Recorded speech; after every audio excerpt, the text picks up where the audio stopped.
我觉得在脱贫攻坚工作中吧，最难的第一个问题就是如何精准识别的问题。这就要求我们不光要对这个村子了解的透透的，也要把每一个人个体的情况都要了解的透透的。安河村是一个峡谷地带，老百姓呢都居住在各个山头、山沟里面，有4个村民小组，232户，936人，所以说在这个过程特别苦，也要一户户的走22.38平方公里，你要走遍。把他的信息与公安、与住房、与工商登记这些方面比对，比如说有车有房，这些不能纳入的，我们搞了6次回头看，对象就比较精准了。精准识别直接关系到能否精准帮扶，确定了真贫之后，才能做到真帮扶，才能做到真正的因人因村施策，才能保证扶贫扶到点儿上，扶到根儿上。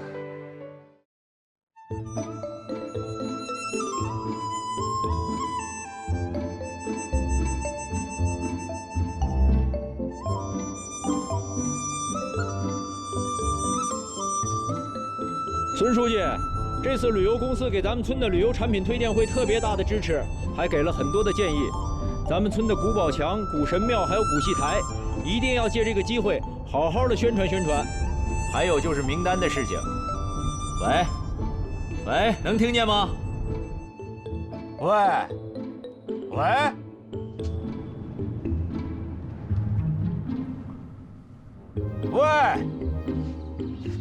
咋，断了？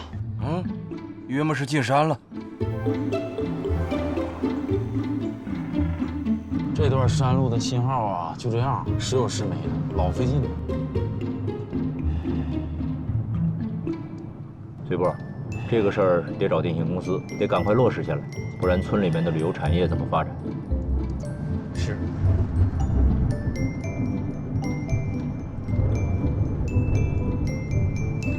看没有？快点开啊！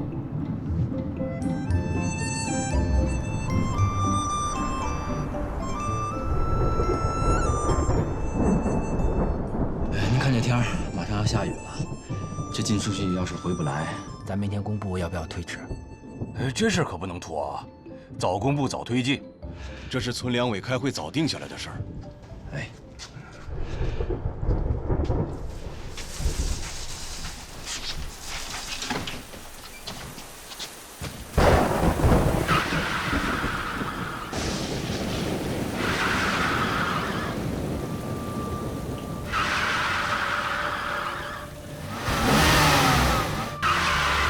这下来了，轮胎打滑，走不了了。你加大油门，再试试。好。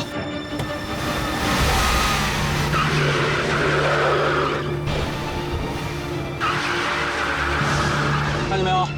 轮胎空罐。你说这孙大海也真是，非挑这空档做公布，好不容易回城里一趟，一天也不给休息。我们多耽误一天，乡亲们就得多等一天。别想了，下去推车吧。啊？哎，你等一会儿吧，这雨下可大着呢。哎，下回我开车。来了，小心点。你在那边啊！哎，1、2、3，加油！1、2、3，1、2、3，加油！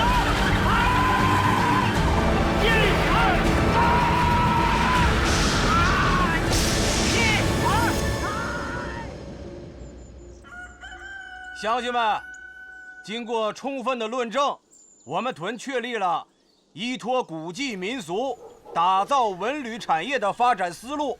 咱们村的古建筑已经修缮的差不多了，再过段时间，咱们古堡民俗旅游村就要正式开业了。好，这可是咱们村的大好事啊！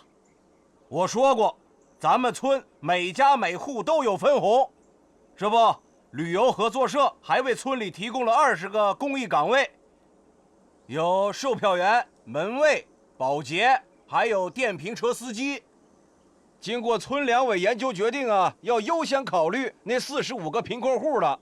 不过今天把大家招来啊，就是要公布第一批公益岗位的名单。啊，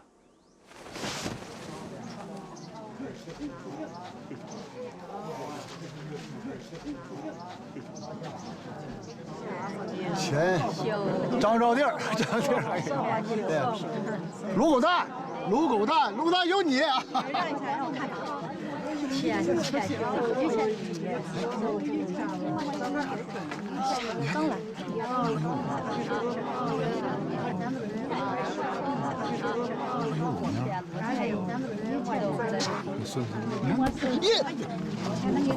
哎，谁比我是不是你？你看这这么公道。看名单呢。哎，这咋没我们家呀？八斤媳妇儿，你想干啥呀？啊，这全村谁不知道你家啥情况？孩子那么多，还要搞养殖，你们家八斤还得打理果园，你哪有时间做这些啊？我可以抱着孩子上岗啊！你让游客看你换尿布啊！笑什么笑？孙存烈，你别站着说话不腰疼啊！谁不知道你呀？能评上，还不是因为关系户？我啥关系户？你别在那瞎叭叭，我是大家评出来的，还关系户？行了，你也少说两句吧。这咋？这不公平还不让我说了？这名单有问题，村干部不公平。瞎你脸啥？你说话要有证据啊！回家。高玉凤，你说你家也不是贫困户，你跟这瞎掺和啥？我是说你们建档立卡的贫困户有问题。你说话要有证据，是要负责任的。谁不知道，这茅台屯孙姓跟钱姓都是大户，贫困户弄虚作假，有富人评了贫困户，这个名单我们不承认。什么叫不承认呢？老司机老气，人家评不评跟你有啥关系？没关系，咱家怎么就？静一静！哎，大家静一静，静一静啊！大家说的话呀，我们刚才都听见了。大家对这个名单有意见、有想法，说明啊我们的工作没有做到位，这是有漏洞的，是我们的不对。不过大家呢可以放心，我们一定拿出一个公正、公平的结果啊！大家可以放心。孙书记，这样吧，召集所有的村干部，咱们15分钟之后在村里边开会。我不同意。这个名单是我们严格按照程序，逐户排查过的。如果再次排查，那就是多此一举，就是对我们以往工作的不认可。建档立卡贫困户是我们多次识别，由民主评议决定的。我亲自主抓，那还能有假？别听他们瞎咧咧。孙书记，我们对您的工作呀，一向都是认可的，也知道您严谨认真，没有一点怀疑的意思。不过，现在贫困户的这个识别，是关系到大家的利益的，而且也关系到我们之后这个政策，到底能不能够落实。现在大家已经提出异议，我们不能够不管不顾听之任之。季书记，你想过没有，再重新排查，那得浪费多少人力、物力和时间呢？再过段时间，那旅游项目就要启动了，这20个岗位到时候连培训的时间都没有了。这扶贫的政策不是走过场啊，我觉得公信力还是重要的，这个时间成本我们还是要花的。精准扶贫，贵在精准，要让老百姓心服口服。要查，你们查吧。金书记，我去看看。金书记，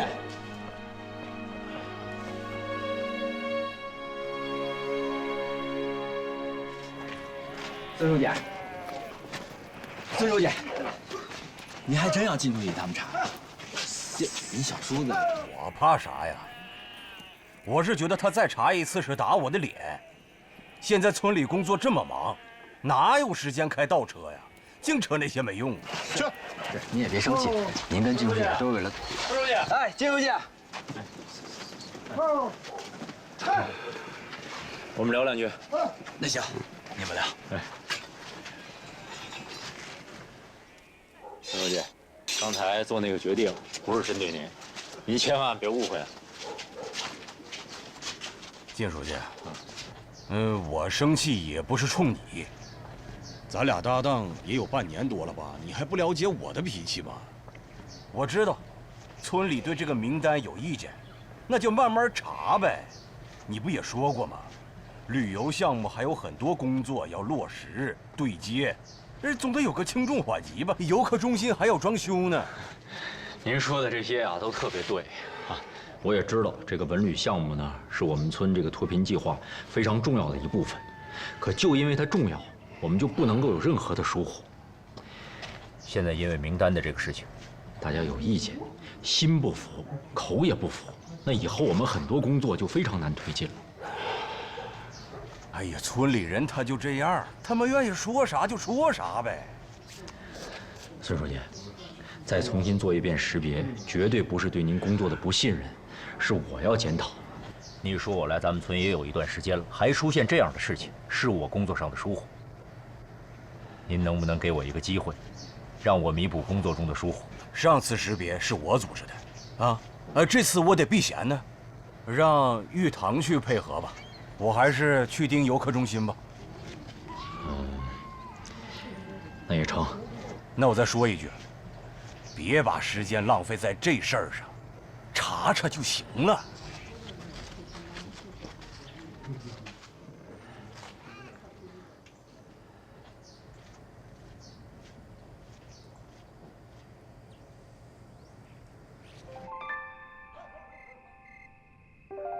金书记，从资料上看都没什么问题啊。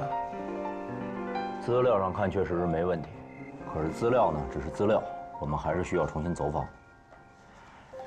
现在县里面正在统计精准扶贫的大数据，我们统计出来的数据，如果说没有错报、没有漏报，也要录入到那个数据平台，以后啊，贫困户的情况就一目了然了。但是这个工作有点麻烦呐。现在确实是麻烦点，以后啊不就轻松了？冰儿，波，你们俩一组，我呢跟吕玉堂一组。贫困户每一户的收入、医保、政府补贴、孩子上学，一定要严格的核查，而且要做记录。放心吧，我可是咱们局里的统计小能手。说贫困户里面有富人呢，是王建伟的老婆高玉凤。明天我们先到他家看看。再有就是于大爷，是村里面的孤寡老人，一定要重点关注。其实我觉得吧，大家对孙俪的意见是最大的。就咱们来了半年了，对吧？每次见着我都跟我呼呼哈哈的，所以我觉得这高玉凤嘴里说那富人，整不好就是他。孙俪的事儿先放放。为啥呀？因为他是孙书记的小叔啊，你咋的不得面子上照顾照顾情绪啊？要不然咱这工作还咋开展呢？是不是？哎呀，你看看人家香莲绣这鞋垫，那就是漂亮啊，太好了！我看看这个，哎呀呀呀，真扎呀，扎我也不疼。如花美貌，貌似天仙呐。仙女她下了凡，凡间少见呐。五姑娘长得是真俊俏啊，俏佳人好比那西施一般呐。哎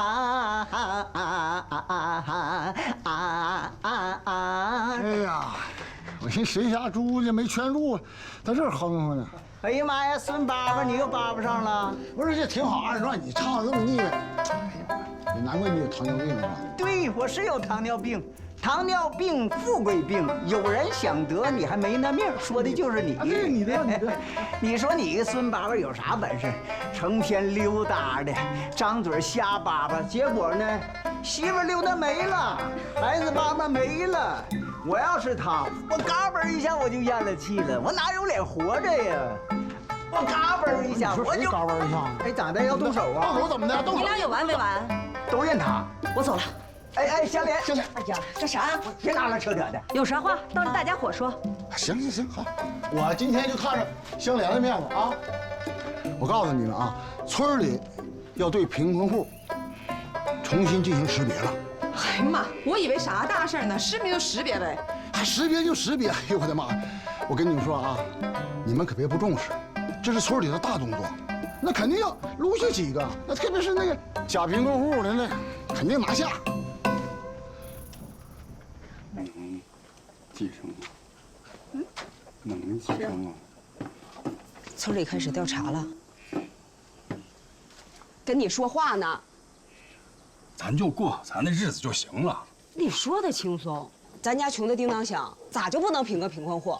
我有手有脚的，4肢健全，这贫个贫困户，你不嫌丢人呐？贫贫困户啊，这是国家的政策，是为了让我们摆脱贫穷，可不能死要面子。季书记，你们来了，快坐。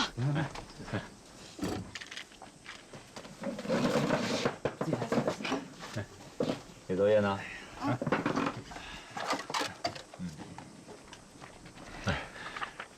这不是看名单的时候吗？觉得这个名单不公平。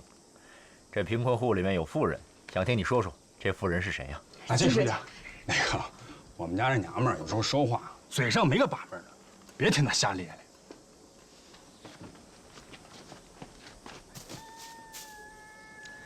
那我们来算算你们家今年的收入情况，核算一下。核算我家情况干啥呀？我又不是贫困户。你就是嘴硬。上次啊，村里把贫困户的名额给他了，可他就是不要。你说你这是图啥啊？季书记，他摘了一个肾，这可是一辈子的病。我摘了个肾怎么了？我摘了一个肾也不等于我就是个残疾人啊！你跟残疾人没什么两样，这家里什么东西不都得指着我？我说王建伟啊，人家别人家都是削尖了脑袋要当着贫困户，你倒好，是死要面子活受罪。你现在看病是报销，可是只能报70%，你评上了贫困户以后，报销比例就不一样。金书记，我觉得咱也别在这浪费时间给我算什么账了。我当着你面表态，我不打算评这个贫困户。于大爷，于大爷，于大爷，您在吗？于大爷，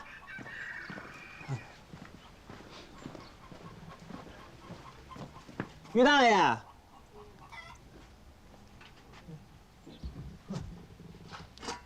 真好看啊！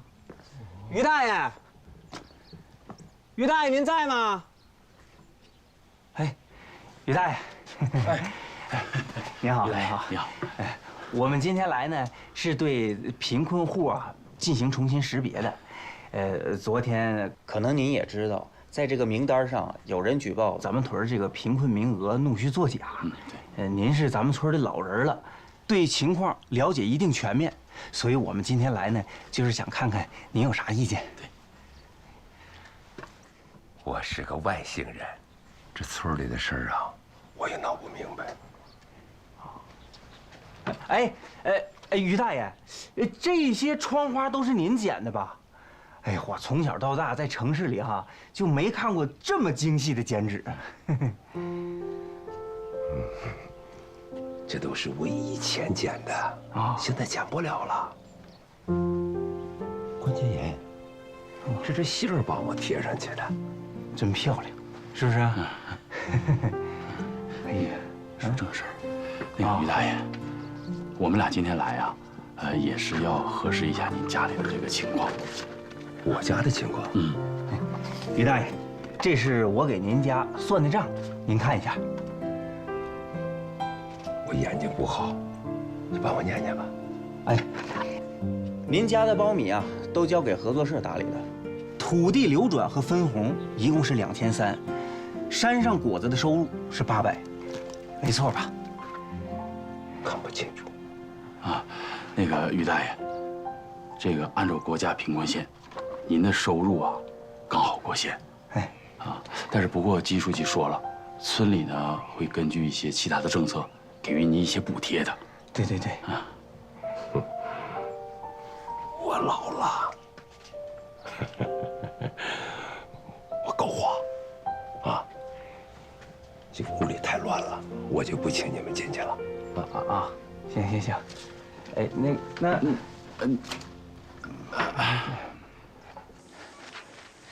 金书记，你说这王建伟是咋想的啊？这多少人都要争着评这贫困户，就他想不开，这不死要面子活受罪吗？人各有志啊，不够线，还不愿意当这个贫困户。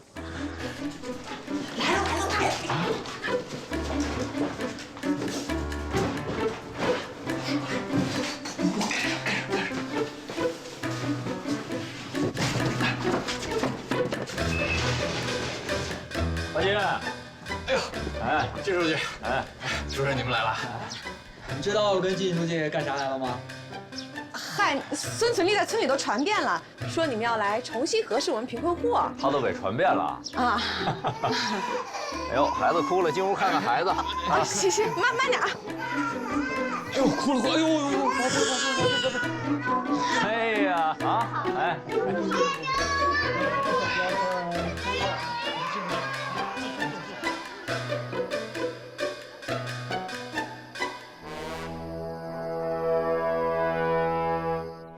也许高玉凤说的那个富人根本就不存在。王建伟就是为了不想评这个贫困户，所以他才想这个办法。有可能啊。哎，建伟，嘿，建伟来了。哎，有事吗？靳书记啊，我是想问问，于大爷这账怎么算的？有什么问题吗？看不明白，觉得是笔糊涂账。王建伟，那个这不能乱说啊，这账是我亲自算的。那就麻烦您啊，再给我算一遍。我算2遍也是这样啊，2300加800，一共3100，这有什么难算的吗？完了，那你们这工作也太好做了。去年苞米收成好，于大爷分了2300不假。今年雨水那么多，合作社最多分红2000块钱，你们也可以查呀。该评的不评，不该评的瞎评是吧？欺负于大爷是村中独户，没人给他说话了。建伟，金书记，你说你们这来了也大半年了，知道村里头人都怎么说你们吗？怎么说？说你们啊，就是走过场。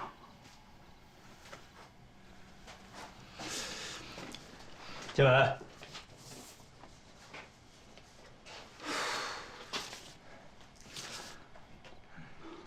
那就算算别人家的吧。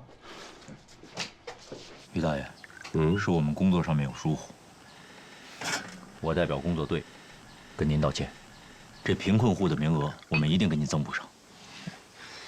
于大爷，我们错了。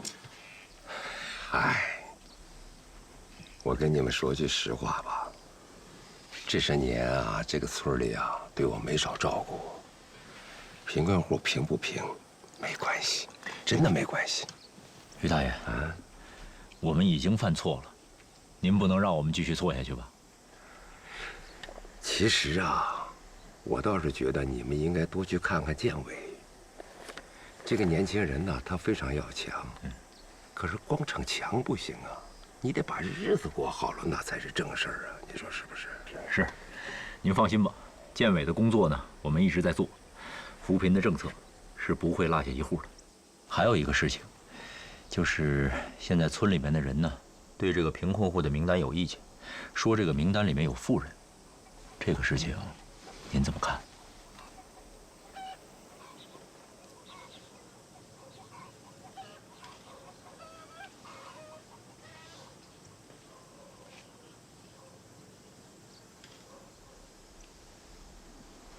金书记，这于大爷不会真生气了吧？是不是咱们帮扶的方向有问题啊？香莲啊，香莲，你看啥？拎的啥呀？羊腿。你哪儿弄的羊腿啊？我是特意给你买的呀，补补身子。你看你现在都瘦了，往哪放啊？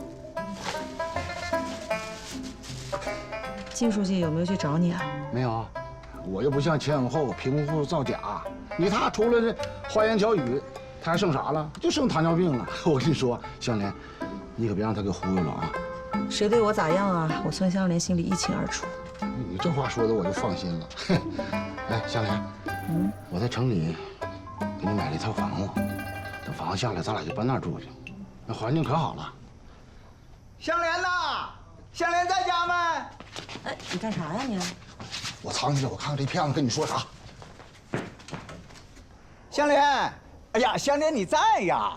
啊，喊了你好几嗓子，没动静。干啥呀？我给你弄点小米儿。我跟你说，香莲，这不是一般人吃的小米儿，据说这是当年专供娘娘吃的小米儿，你得熬点粥，好好补补啊。我，呀，香莲呐，你这就对了，要学会自己心疼自己呀。孙总理送的。妈呀，他送的，他送给你羊肉，那就好比是黄鼠狼给鸡拜，给凤凰拜年。我跟你说，他就没安好心。我可得提醒你啊，香莲，你不能跟他走太近，这你要跟了他，他天天赌博，回头把房子连你一块都得赔进去。钱德宝，哎呀妈，你别说啥，哎呀，我就知道你没安好心，你知道吗？癞蛤蟆想吃天鹅肉，你少来这要脸不？哎，你拿个狗腿你到这儿来，你啥意思啊？我告诉你，在香莲面前，我一点面子都不能给你留，我不给你。啥吧你？哎呀，那我也比你强。你说你拿个破小米，还拿不如香这娘娘吃小米，哎，嫌不嫌磕碜你？你凭啥那么说？那是娘娘的小米。别打了！哎呀，你俩要打出去打，别在我家打，丢人现眼的！出去，出去，滚！滚！滚！哎，以后别来了。不是香莲，你滚呀！你滚一边去！让你滚呀！我跟你说，孙春丽，要没你这啥事儿都没有。你跟这搅什么玩意儿？你就是个搅。我要来你就来，少来这套！我跟你没话说，我告诉你，那肉是我的，你还挑贵的。哎呀妈呀，这是我的，你还长狗肉呢！哎呦我天哪！你还不傻？还只挑贵的拿呢。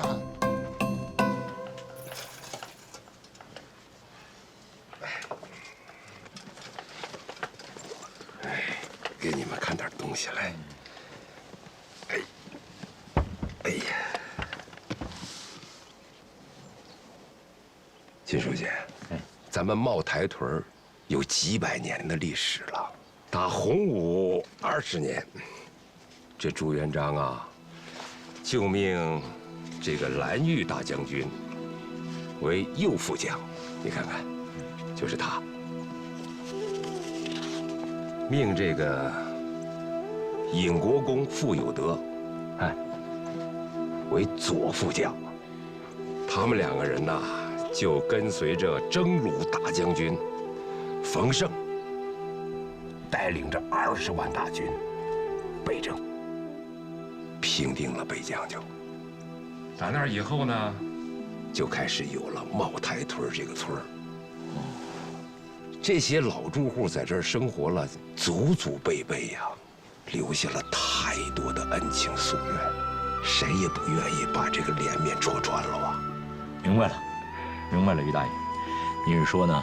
咱们村里的人打断了骨头连着筋，谁家呀都想相安无事，不愿意得罪人。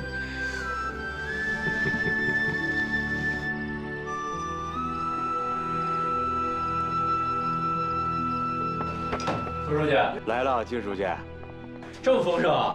可不是，来坐坐坐。不行，这个有点超标了。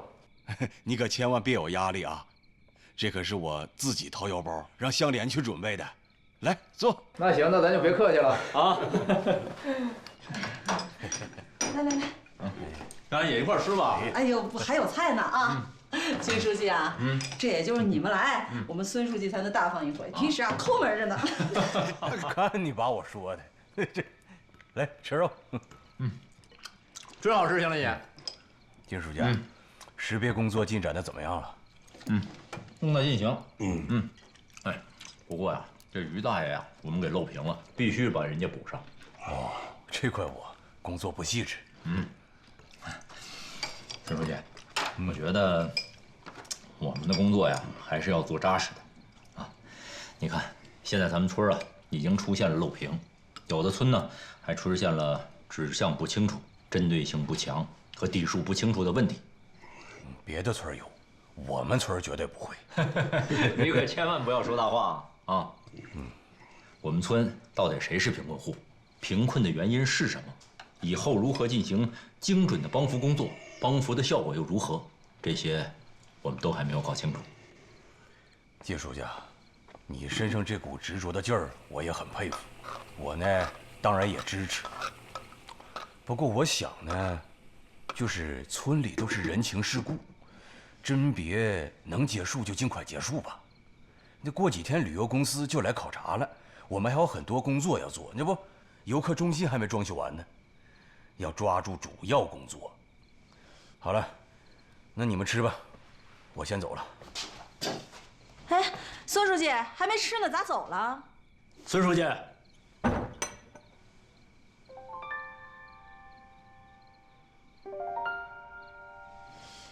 哎呀，那季书记，你们先吃。小莲姐，这顿饭啊算我的，你忙完了，一块儿陪我们吃呗。成。冰上波，你们来一下。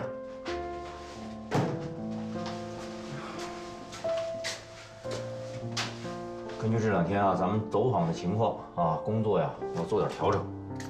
这个现在啊，这个群众对别人家的情况啊都是只字不提，只是说说自己家的事儿，尤其是对这个孙存利家。是啊，能看出来，孙存利跟孙书记这关系呢，大家都是有意在避讳。哎，今天孙书记那态度，就是冲着咱们来的。那咋办啊？咱们这样，明儿呢，咱们俩继续走访。你呀，到这个河边、田间地头、古堡墙、老人妇女聚集的地方，你转悠转悠。去那儿干啥呀？当卧底。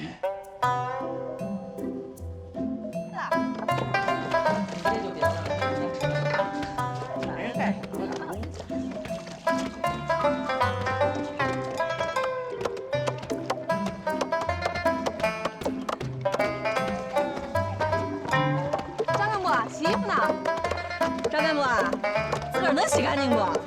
要不村里给你找个帮你洗衣服的，娶回去当媳妇儿。就是嘛。哎，香莲啊，你可是咱们村的村花啊，我看，要不你嫁得了。你要再胡说，我撕烂你嘴啊！哎，张干部，你看咋样啊？别看咱们香莲是个寡妇，人可标致呢。咱们村里多少老少爷们儿都围着她转呢。让你再胡说，你还动手是吧？我打的就是你，谁让你胡说啊？我胡说了吗？哎，咱钱永厚、孙存利是不是都围着你转呢？你再说，哎呀，你给我再说一句，怎么了？我说错了？你这么说，那你肯定说。呸！再跟我说我动手，随着胡说八道。先说妈妈衣服。爸，你还动手？撕烂我的嘴，我扒你！孩子跳水里了。哎，干到建伟，这真是要感谢你，是我们工作上的疏忽。现在啊，于大爷家的账已经算得清清楚楚了。建伟哥，我们今天就是特意来，再把你家那账好好算算。我家的账就不用再算了。你呀，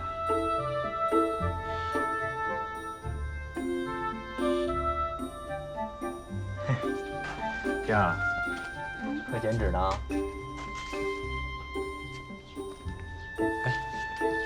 杏儿的剪纸是跟于大爷学的。哟，这你都知道啊？哎，那你弄完这些剪纸之后，准备干嘛呀？也就是逢年过节送给乡里乡亲添点喜气儿。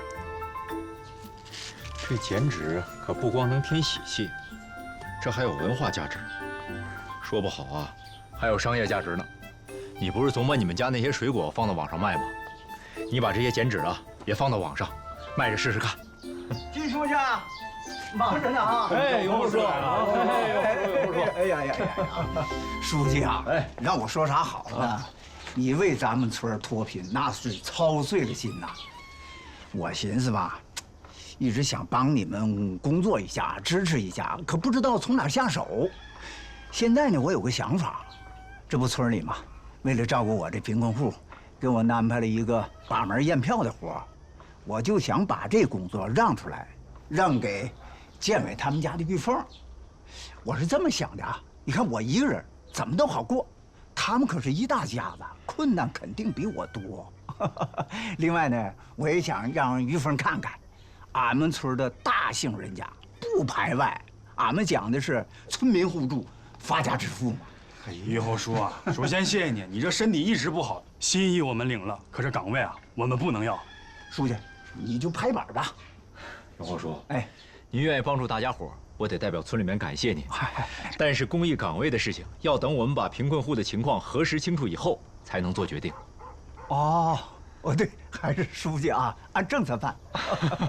那这儿核实完了，干脆到我们家核实去吧。好，去你们家坐一会儿。哎，您擦擦。哎，谢谢啊。别在这装好人了，孩子有个3长2短，我可跟你没完。那谁让你瞎说的？那我怎么瞎说了？这是羊肉吧？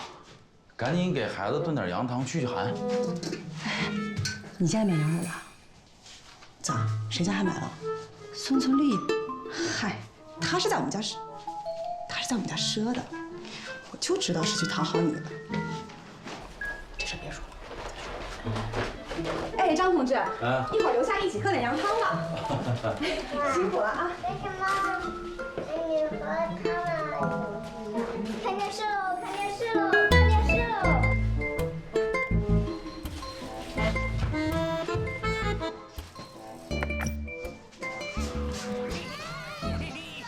电视不错呀。当然了，我爸在县里买的，他还有买拖拉机呢。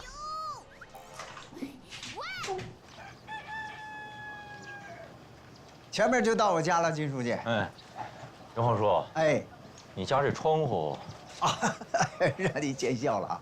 以前我们家根本没窗户，到冬天呢就糊个塑料布，冷。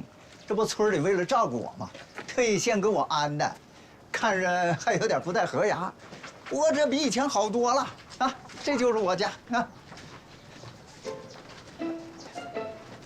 来，哎呀。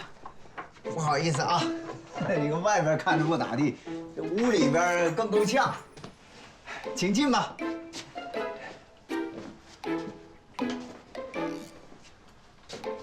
坐吧，书记，将就坐啊啊！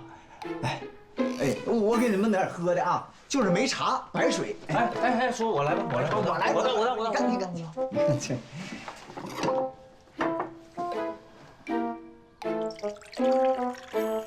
你看随波这一倒水哈，我就想起我儿子来了。你说我儿子要像他这样待在我身边该多好哈！哎，金书记啊，永厚叔家这样，咱就不用核实了吧？说啥呢？必须核实啊，对不对，书记？按政策办。来，喝水。谢谢。对不起啊，我吧这毛病又犯了，我还真得吃口东西。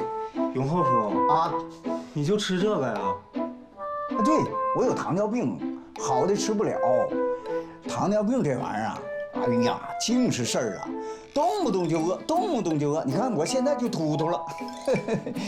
哎，您说我要是有孙存利那命，该多好啊！啊，人家这2天天天炖羊肉啊。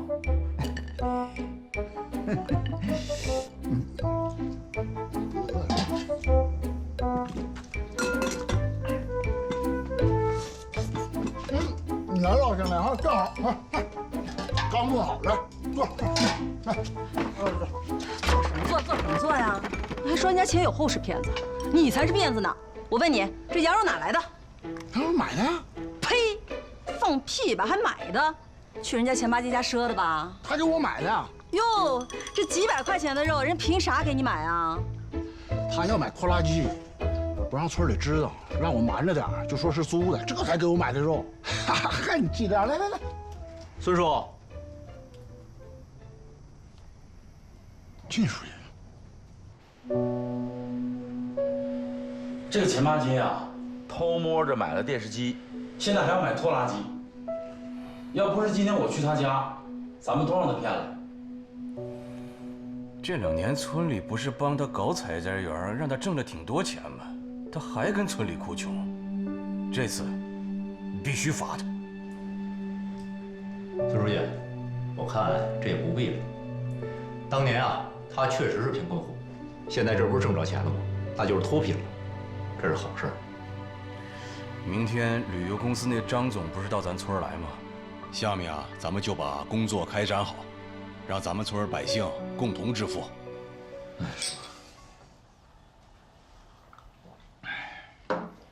巴金呐，你太老实了。他凭啥呀？啊，说把你这贫困户给你拿下来，就给拿下来了，这事不明摆着吗？就是他孙存利把你这点事给你抖了出去的。让你说，那姓孙的啥人？全村谁不知道他？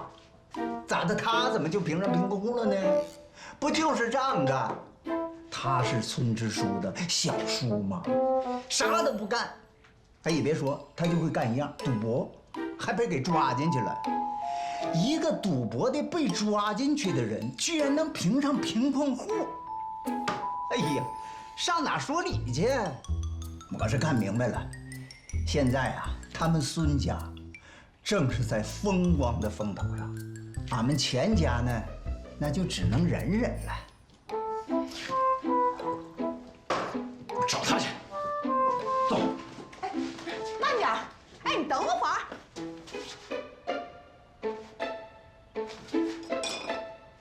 哎呀妈呀，这酒这么大劲儿吗？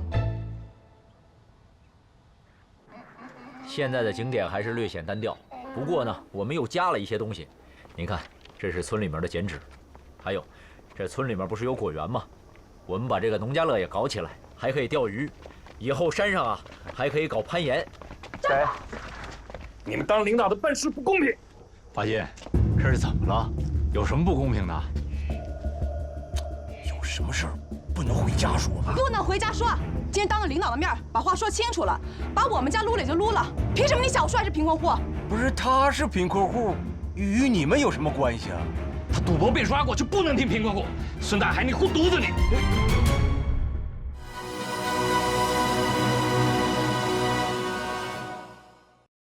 你们给我看好了啊！孙存利是因为赌博让公安局抓起来过，可是后来他改了。你们看啊，这是他当老少爷们的面写的保证书。他评上贫困户以后，谁看见他赌了？那他也不能给。怎么，犯一次错误就一棒子打死啊？让他穷死活该？他还在工地打工呢，就在百货大楼的边上。不是，我都打听了，他这干工地一天至少也有150，他一出去就是1个月，那肯定挣了不少钱啊。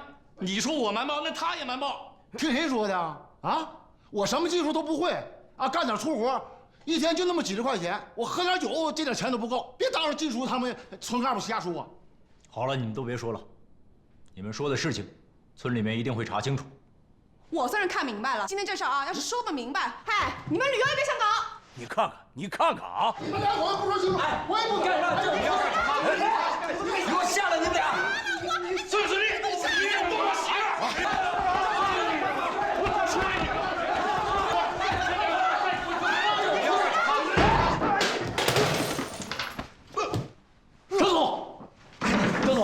赵总，没事吧？没事吧？赵总，没事。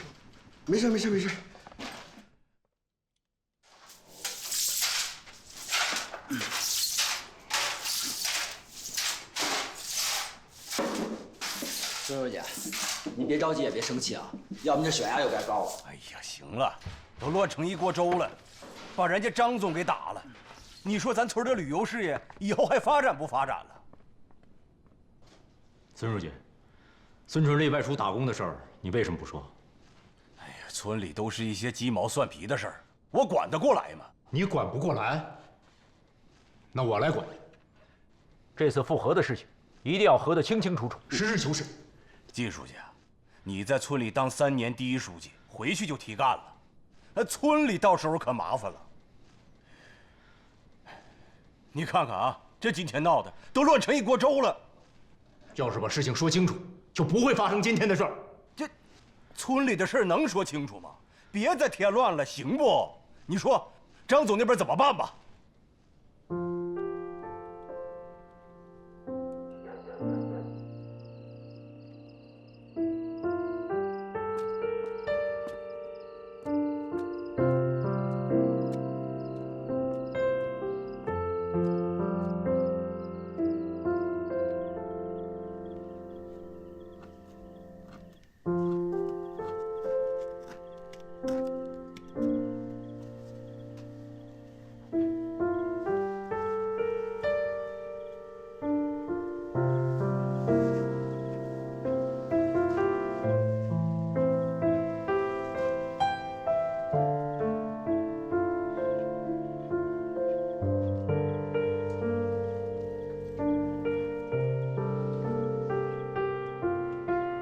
老台屯700年了，散不了。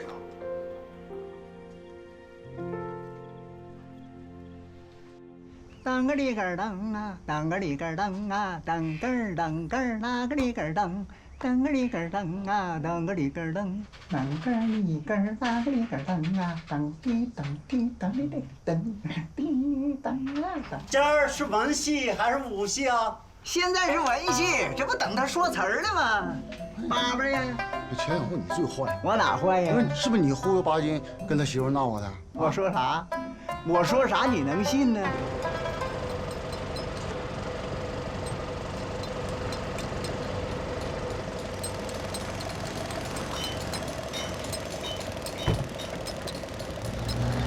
那个，我想打听个人啊，叫孙存利的，在不在你们工地上干过活？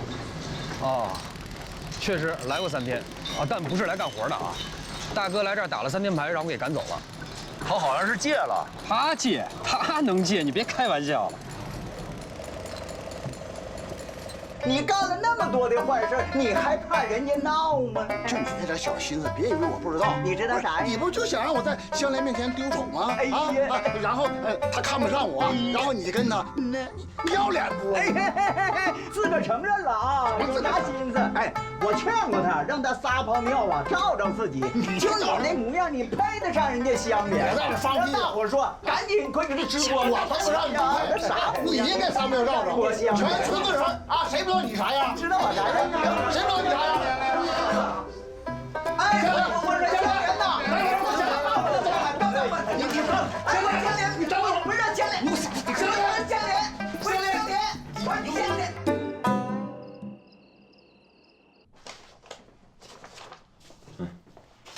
这些看完了。金书记，这些是咱们这些天重新核实的贫困户的资料。3个摘帽的，还有于大爷家1个漏屏的，王建伟家还是不肯申请。王建伟的工作我们还是需要继续做。我觉得我们村以后啊也得弄一个数据库，这旅游的事情发展起来，对我们工作的科学性和准确性是有帮助的，让这个贫困户的扶贫措施落到每一户。再有就是个钱巴金，就是不认账。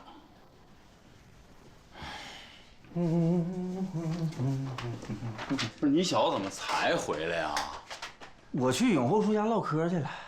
你俩都快成忘年交了吧？差不多吧。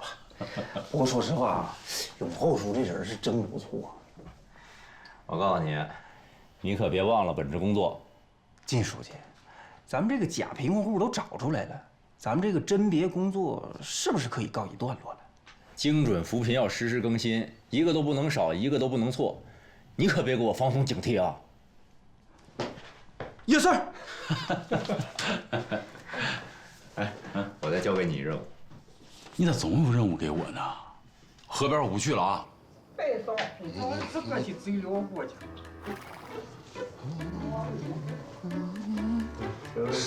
完了，你这臭棋天天下呀！啊，我和赵王走，我看什么？这出局就完了呗，这是。对，就行，你们下吧。为了当大王啊！于大爷，您这手艺啊，可得传下去。哎呀，自家孩子都不学了，我又是个外姓人，现在谁还看得起这老寿？瞧您这话说的，我们这一家子不正跟您学着呢吗？那是你们心眼好，怕我这老汉孤单，我这心里头明白。还真不是怕您孤单，您这个剪纸啊，这旅游公司准备拿到省里面去，我们还得评奖呢。这东西还能评奖？嘿，这个东西不但能评奖，还能赚钱呢。这纸片人还能赚什么钱呢？是哎呀，剪纸可是咱们村民俗文化的宝，村里要把这个剪纸做成产业。您要是愿意把这手艺交给咱们全村里的人，我们呢再发动村里面的这些贫困户，还有这个妇女孩子，这就是一稳稳当当的产业。再结合农家乐，采摘园，这一年能挣好几十万呢。好几十万！孙书记，你这天天跟靳书记在一块待的，都学会算账了啊？那可不。说起算账来，我得跟您好好算算账。那行，那今天就当着于大人面，你再给我算算账。上次说是多少钱来着？9060，再加3000。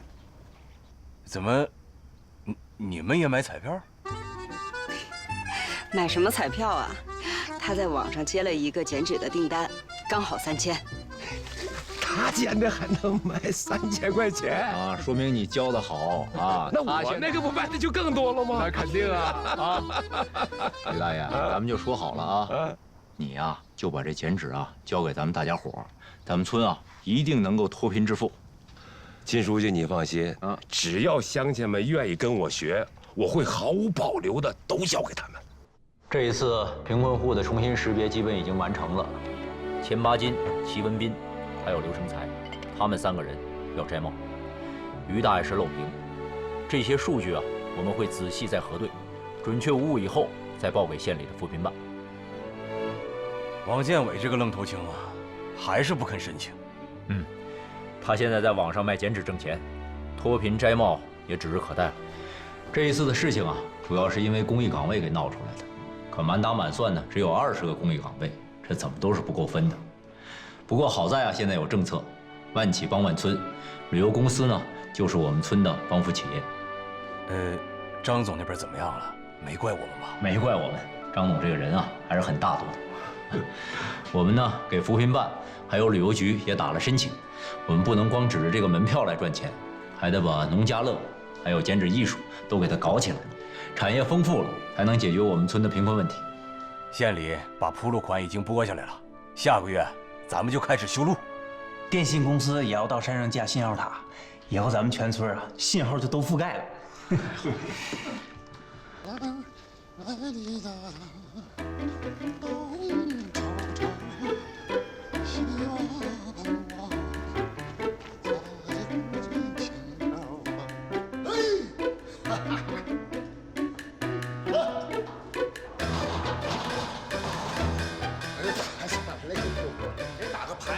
行李干嘛呀？我得护着他们。我说我打工去了。来，你把我这行李跟包给我拿礼物。事儿都说完了，那我们就把这些工作都落实下去吧。好，那散会吧。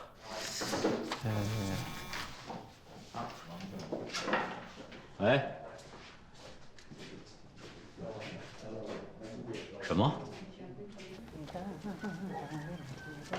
哎呀，师傅，啥事儿这么急呀？到家跟叔唠唠去。回来再说吧，永护叔，我有急事儿，靳书记还等着我开车呢。啥呀？还火急火燎的，到底啥事儿啊？你可千万别告诉别人。你还不相信你永后叔啊？我这嘴老有把门的了。孙存利又赌博了，我们现在要去堵他。真的？哎，在哪儿啊？马铁岭那老酒坊。哦。好啊！来了！来，孙子，一人150，来，这牌老横了，快点弄飞机，快，来！你呀，我看你是无可救药了。你们怎么上这来了？你不是去打工了吗？这就玩呗。你说这，我今天手气还挺好，也给你牵走。你说这不比打工来得快吗？这，不是你之前跟我咋说的？跟我喊什么呢你啊？我不是缺钱吗？缺钱？赌博能让你有钱吗？我说叔，你回去好好干点活不行吗？是金叔叔，我是想买房子。你说我要只是打工挣钱买房，那得挣哪100年去？我就寻思挣点钱买彩票，我中个100万200万。哎呀，行了，买房子谁赌这玩意儿啊？对不对？你放在村里的房子不住，你还买啥房子？我娶媳妇儿。大爷，你大爷，你别动，站住！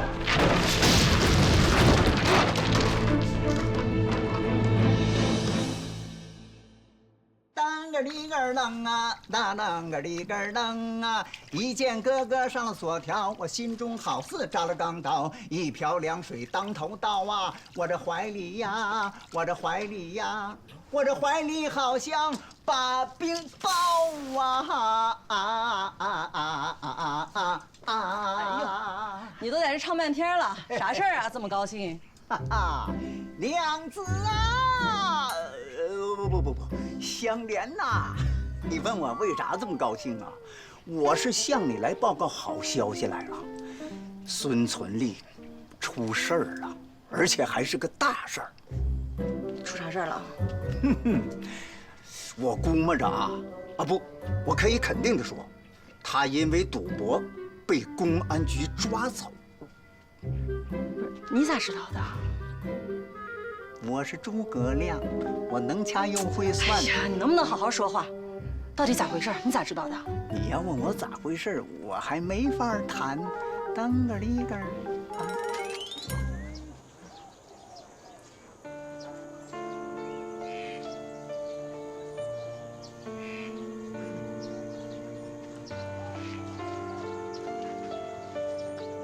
金书记啊，我真恨我自己，明知道他好赌钱，还给他评成什么贫困户。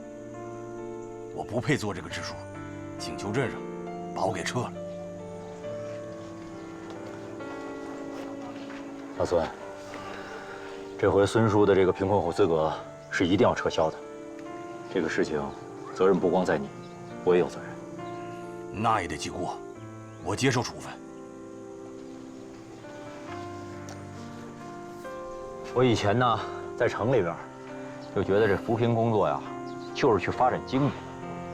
可我来到咱们村子里，深入到基层，才发现，咱们村子里的贫困户，实际上贫困的诱因是不一样的，每家的条件不一样，每个人的性格也不一样。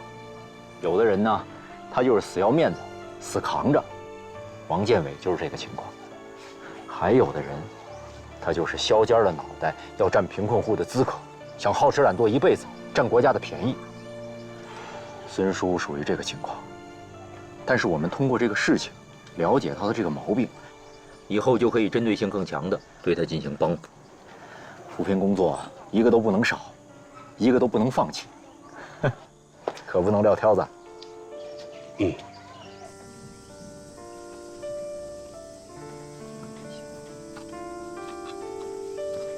阿坚。忙着呢，不想搭理我。那你听我说，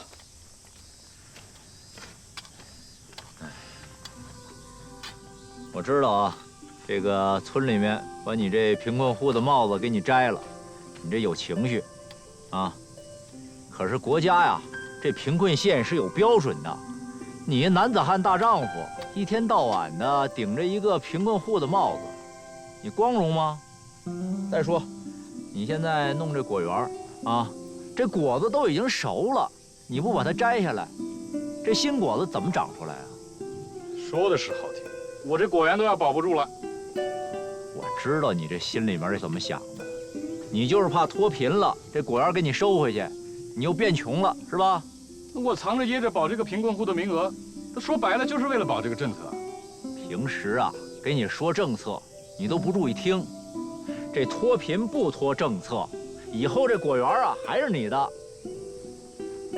真的？当然是真的呀。还有啊，你不是想买拖拉机吗？啊，还能申请贴息贷款呢。哎，秦书记，我来。哎呀，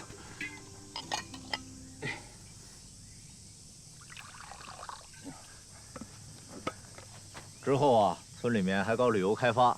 啊，你呢，就在那边再搭点帐篷，这游客来了，在那吃吃饭，再采摘采摘。这村里面有人愿意跟你干，还可以入股，你就当园长了。哎呀，金书记，你看我这，我给村里找了那么多的麻烦，你还想着照顾我，我也是耳根子软，听了永后说的，这要不然我才不闹呢。啊。永后叔跟你说什么了？他呀也是为我抱不平，所以呢那天他就拿了一瓶好酒过来跟我一起解闷儿，可没成想喝上头了，才干的这个糊涂事儿。你千万别在意啊。什么好酒？五粮台的，不过这个好酒咱也降不住，也就喝小烧的面。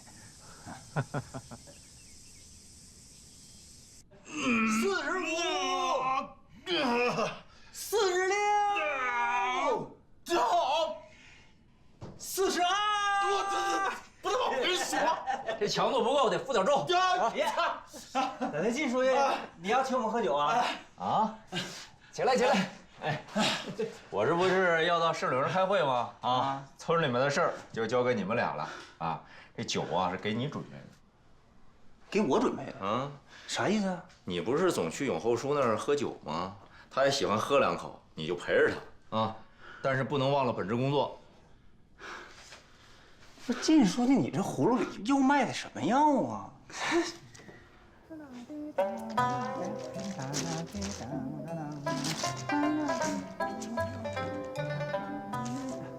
嘿嘿，好啊！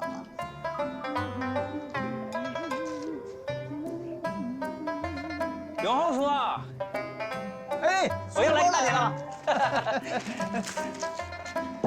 哎，来，这段时间呢，没少在你家蹭吃蹭喝。别这么说，我知道你爱喝点儿。今天特意给你整2瓶好酒。哎呀，咱俩给他干。好。哎呀，说啥呢？你对我这份情谊啊，哎呀，我真是太感激了。啥也不说了啊，我高低弄俩菜，咱爷俩一块儿喝。说，不用麻烦啊，菜我带了呀。这么丰盛啊，还行吗？那还有啥说的？波儿啊，你对叔的这份感情了，赶上我儿子。看，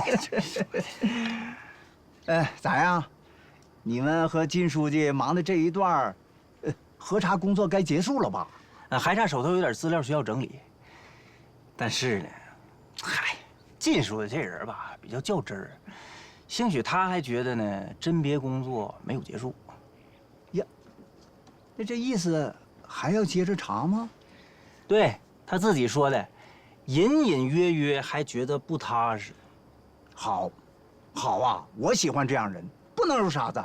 来，为靳书记，咱俩先干一个。好，来，哎，走一个。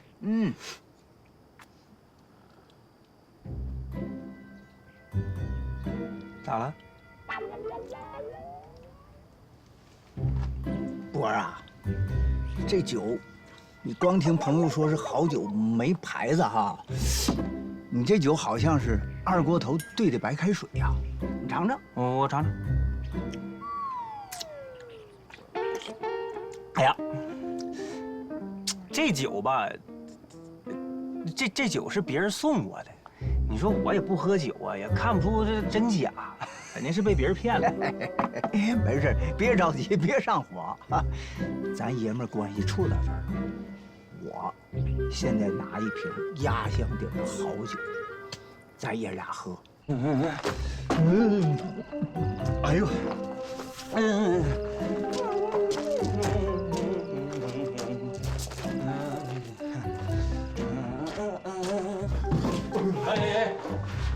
什么呀？哎，喝多少啊你？哎，慢点，慢点。哎呀，这永后叔也太能喝了。我给你拿的2瓶酒，你全喝了？哎呀，靳书记，就你呢？这是假酒。后来我们喝的五粮台。谁拿的五粮台啊？永后说。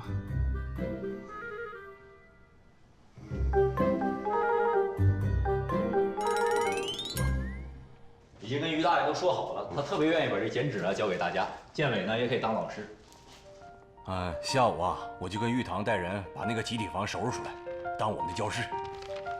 这个剪纸呢，也是县里根据咱们村的情况，重点打造的文化扶贫项目。那把这个剪纸作坊搞起来，再加上20个固定的就业岗位，基本上就可以覆盖咱们村整个的贫困户，把这些人啊全部都调动起来了。好啊，那我去动员，让大家都来学。通过这一次的精准识别啊，我们还是发现了一些问题的。这个每一个贫困户的情况啊和条件啊，它还是不一样的。你比如说这个刘庆国，他呢这个人大大咧咧的，你要是让他来学这剪纸，他肯定是学不会的。这学了也是白学啊。但是人家有力气啊，我们就可以把他放到农家乐去，让他在果园里面发挥自己的优势。还有呢，就是孙纯利，人啊好吃懒做了一点啊。这一次呢，我们又把人家从贫困户的名单里面给拿出去了，这肯定是有情绪的。但这个人啊，我们不能放弃，我们还得做他的工作。他也是有优点的，自来熟啊，那我们就把他放到园区去啊。做好精准识别是精准扶贫的前提和关键，以后的工作也就好开展了。孙书记，你这以前对我们还有意见那是以前我对政策理解的不透彻啊！出事了！出事了！苏崇立拿着刀把钱永红堵家里了。啊！我们去看看。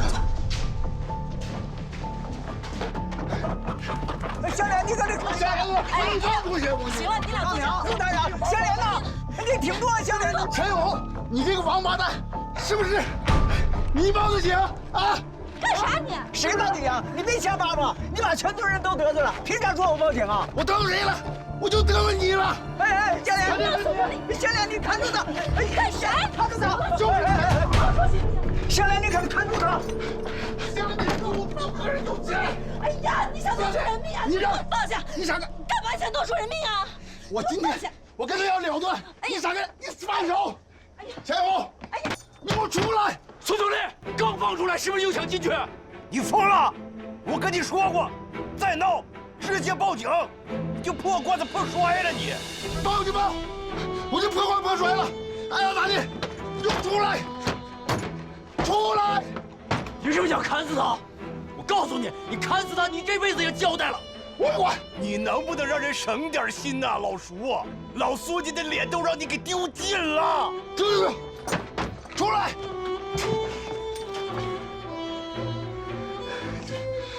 你们都说我是吗？啊！我脸都丢没了，我活着还什么意思我？啊！我就是啥也不是。叔，脸丢了可以捡起来，可你自己不争气，谁都帮不了你。我一点面子都没有了。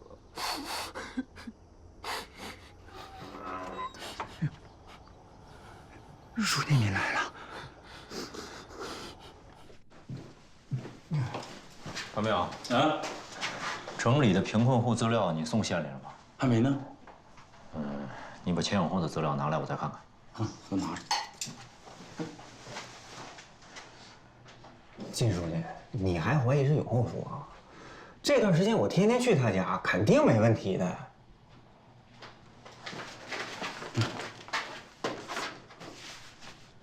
咱们精准识别之后发生的所有事情都和钱永红有关系，而且他儿子不是出名的孝子吗？他怎么突然之间就分家了？那永后说不说了吗？他儿子做生意破产了，他是让他儿媳妇撵回来的。靳书记啊，哎，靳书记，你找我有事儿啊？啊，有点事儿。孙书记，我想在旅游区开业之前再做最后一次识别。 得麻烦你跟随波进城一趟。哦。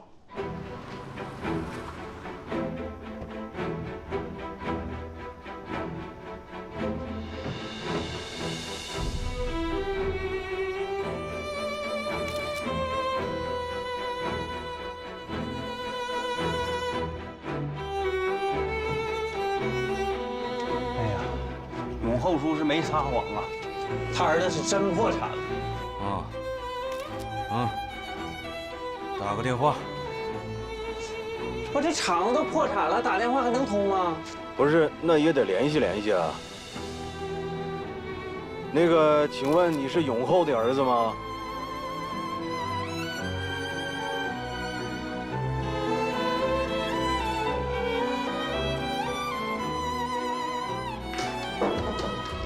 好，来了，小王，哎，孙姐，这是我们团的资料。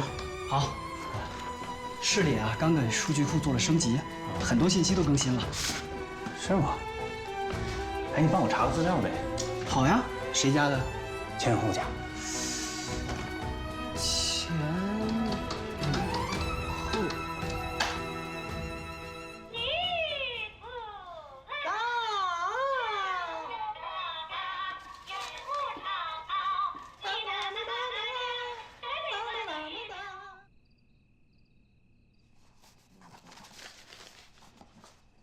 建伟，这段时间真是辛苦你了。嗨，靳书记说哪儿的话呢？只要不被评上贫困户，干啥我都不辛苦。我看最近大家这手艺啊都有长进，可是呢，这个主题啊有点单一。以后旅游区开业了，应该来的游客都是以家庭为主，孩子会比较多。能不能在这些剪纸上加一些元素进来，像卡通啊、漫画啊，怎么样？好了，书记，那我网上呢多找找资料，做做尝试。这时间啊，我看也不早了啊，我们就先走了。你们也别太累，早点休息啊。这路黑，我送送你们吧。别啊，赶快收拾收拾，早点休息啊。好嘞，慢走啊。那路上慢点啊，金书记。哎。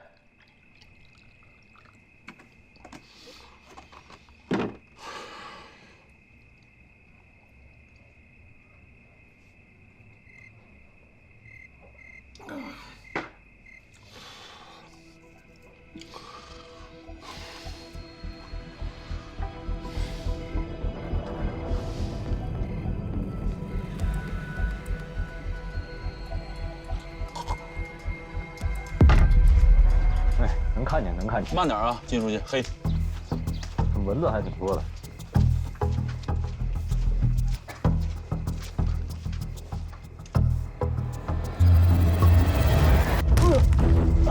金书记，谁？金书记，你没事吧？谁呀？没事。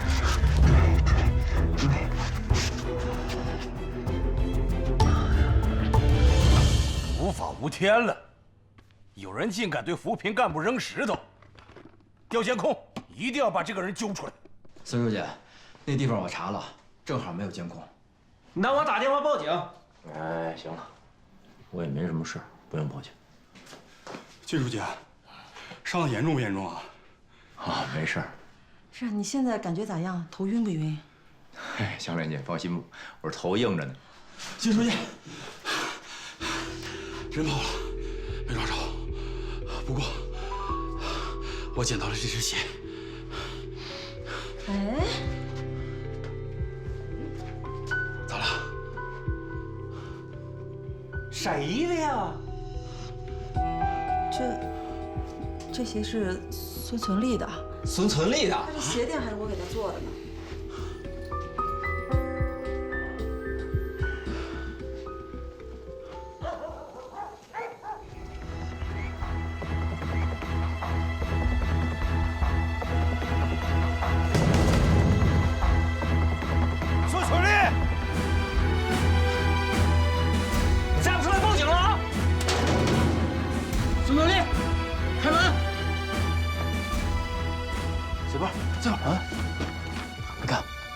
做个摄像头，你一会儿去把监控调出来看看。好。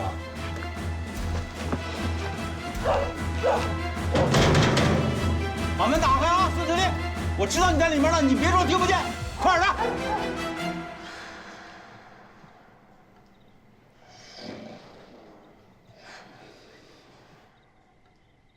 这个人是废物，我也不认这个叔了，直接报警算了。先不要报警。赵明他们去他们家的时候啊，他还在睡觉呢，他不会行动这么快。而且他现在都已经喝成这样，不可能砸我。那就是他提前策划好的呗。他应该没这本事吧？鞋找着了吗？那倒没有。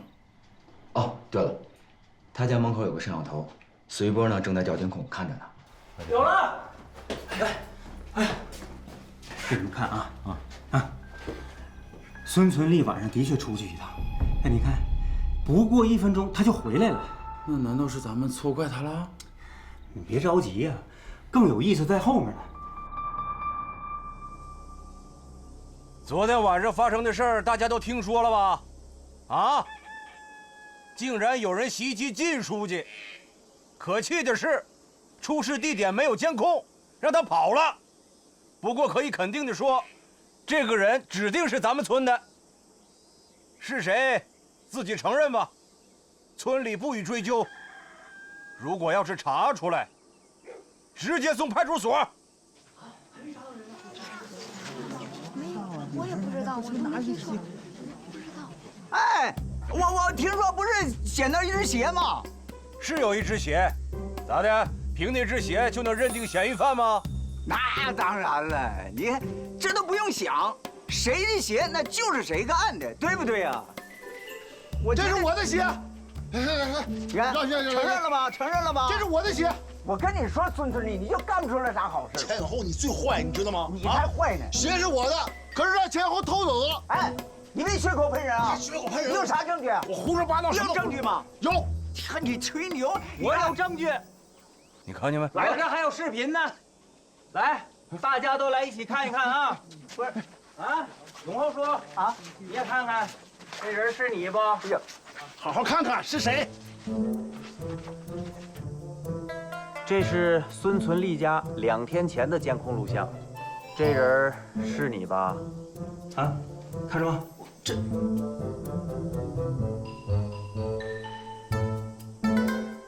不是，哎呀，水果，这是误会，这我哪是偷啊？我是上他家溜达串门，我是拿了一下，这不能叫偷。你这永厚叔，你刚才可不是这么说的。啊，对，我刚才说吧，是谁的鞋谁干的，可我没说谁拿的鞋是谁干的，对吧？你这钱永厚，你要还是个大老爷们儿，你就敢做敢当。不是钱永厚，你别搁这演戏了。你知道靳书记要调查你，所以你就想报复，是不是？哎，你这话说严重了啊！我有啥可调查的？我还报复靳书记？我咋的了？你就调查我呀？政策规定。家庭成员有担任私营企业及各类专业合作社负责人的，是不能成为建档立卡户的。我和小隋啊，调查了钱永厚儿子的工厂，确实有问题。靳书记，我刚从扶贫办拿到的档案资料，钱永厚及其直系亲属的所有材料都在这儿呢。哦，啊，你们说这事儿，那水果你知道啊？靳书记你们都调查了，不就我儿那破公司吗？2年前破产都注销了。你说你还提这事儿干啥？我都跟着吃瓜唠喝西北风，这不才回来的吗？是不是？没错，这都是事实啊。你看，不过通过比对识别和档案资料显示，发现啊，你儿子名下的那个企业因为破产而注销了。注销了。但是，你儿媳妇儿又重新注册了2家新的工程机械公司。有这事儿吗？而且论规模和效益啊，比之前你儿子的企业要大。仅凭工程机械租赁这一项，1年光纳税就超过30万，你怎么解释？30万，太有钱了！哎呀，我都不知道啊，有30多万。哎呀妈！昨天我给你儿子打电话了，他把真实情况都跟我说了。在你的名下不仅有1套房产，还有1台挖掘机。钱永厚，你也太不要脸了吧！你为啥要装贫困户啊？为啥？怕你分他钱呗？为啥？不是，香莲，你听我说，我不知道这事儿，拿30多万，我30多万，我拿我。行，你别跟我说了，丢死人了。不是，哎，香莲呐，我不是丢脸，跟你说，香莲，你还有点追香莲？不是，我这不丢脸，不是香莲，我。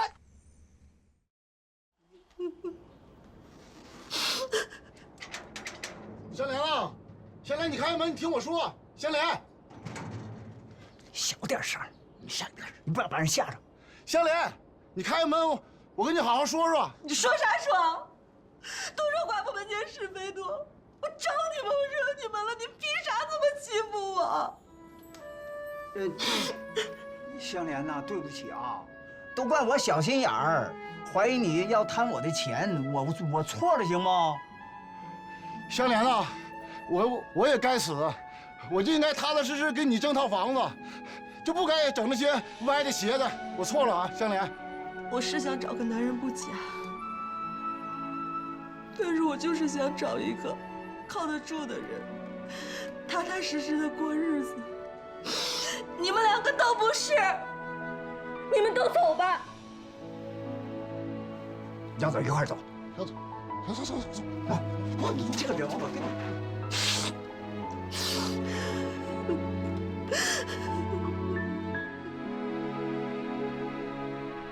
随波给咱们村弄的信息系统，长庚长新，动态数据实时精准。我们只要拿出手机一点，贫困户的情况就看得一清二楚。是啊，咱们村这个系统啊，不但得到了县里的表扬，还得到了省市和国家扶贫办的认可，还号召大家向我们学习呢。随着旅游景区的开业，第2批面向贫困户的公益岗位也产生了。茅台屯进入了蓬勃发展的快车道。古老的村落焕发了新的活力和勃勃的生机。在王建伟的带领下，茅台屯实现了剪纸艺术的产业化，还获得了省民俗文化交流活动的1等奖。钱永货和孙存利的精神面貌也发生了根本的改变。尤叔、师傅，你们2位这是？我们想报名，我也踏实实把面子挣回来。欢迎啊！别听他的，我带他来的，我很主动。来，才能出京。对，是吧？参观一下啊！哎，欢迎大家都踊跃报名啊！来，进来参观。我们的乡亲，姐妹大陆。于大爷和王建伟都被市文旅委评为市级非遗传承人。农家院、采摘园等一系列旅游项目也蓬勃地发展起来。茅台屯最终实现了全面脱贫。哎呀，香莲，你这摊就交给俺们就完了。哎，来了！哎，各位，这一只鸡不是一般鸡，土鸡当中的战斗。欢迎来到茅台屯啊！我们掌声有请靳书记和张总为茅台屯村精品旅游线路揭牌剪彩。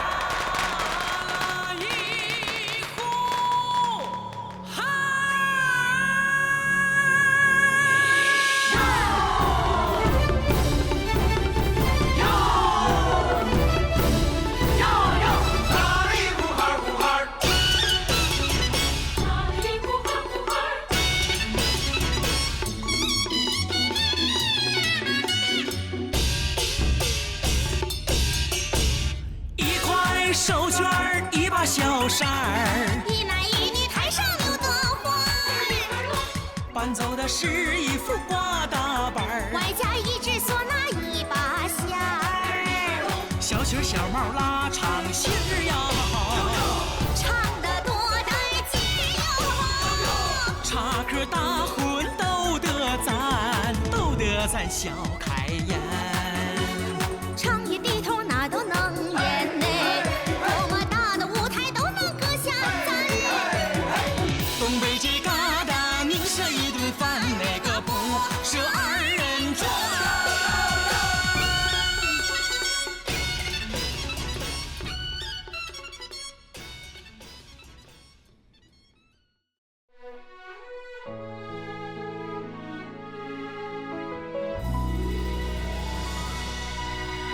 这一天，天空舒展了脸。昨日的荒山变成桑田，这一天白墙红瓦炊烟，对最后的土房说声再见。这一天阳光如此暖眼，石头一破茧，花开如莲。这一天，小桥流水山间，朝阳里映出沉醉的家园。相聚在这一天，美梦终于等到实现，就让幸福填满你我心间。我们永远相信，只要有你站在身前，历史一定会尽情书写最壮美的诗篇。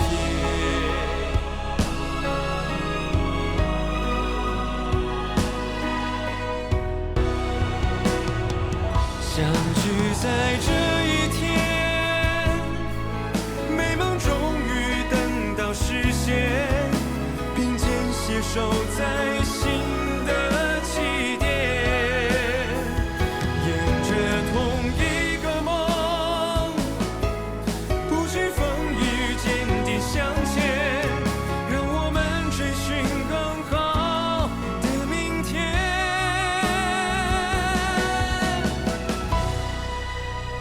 更好的明天。